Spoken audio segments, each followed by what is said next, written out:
We continue to progress along the stated timeline for the opening of the arena. We are within budget. We're favorable to budget at this point as well, and we're moving along. What changes have you made? Any significant changes? Significant changes with respect to the meeting today were in relation to food service preparation and ovations. Having gone through the site, it was determined that there was a more optimal location for food service. It's going to serve us better in the long run, and so as a result of that, some changes were made. There was a cost associated with that. It was roughly in line with what we had expected that would be earlier on, and so certainly we're moving forward, and it is entirely within budget. We've got a surplus at this point in the area of $200,000, roughly $233,000. There are still some items that need to be fine-tuned with respect to financing.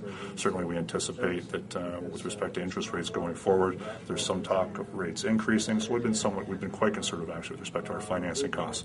So there may still be some savings there in the long term. But we're being very conservative on this at this point. We don't want to release those funds until we're quite certain with respect to where interest rates are going. So are you saying that you are optimistic there could be a budget surplus at the end of the project? We're certainly, at this point, we're forecasting a budget surplus.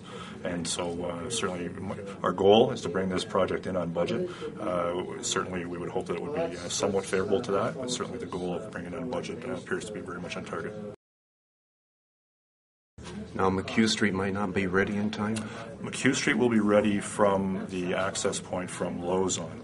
The access coming from the east, the bridge, will likely not be ready until next year. Is that going to cause problems? Well, certainly we'll have a pinch point with respect to access to the facility. It's not something we can't work through, and we will work that through. We're working with Transit Windsor to ensure that we're going to have adequate public transit into the site as well, so that we can try to eliminate or reduce some of those issues. But we know that that moving forward, that the bridge will not likely be completed prior to the opening of the facility.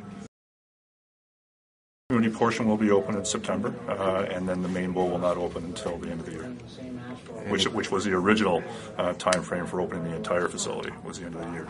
So we're well ahead of schedule with respect to the community portion. Any cracks in the floors of the rinks? I'm out there every single week, and I look every single week, and there are no cracks in the rinks. We're not following the experience of other municipalities.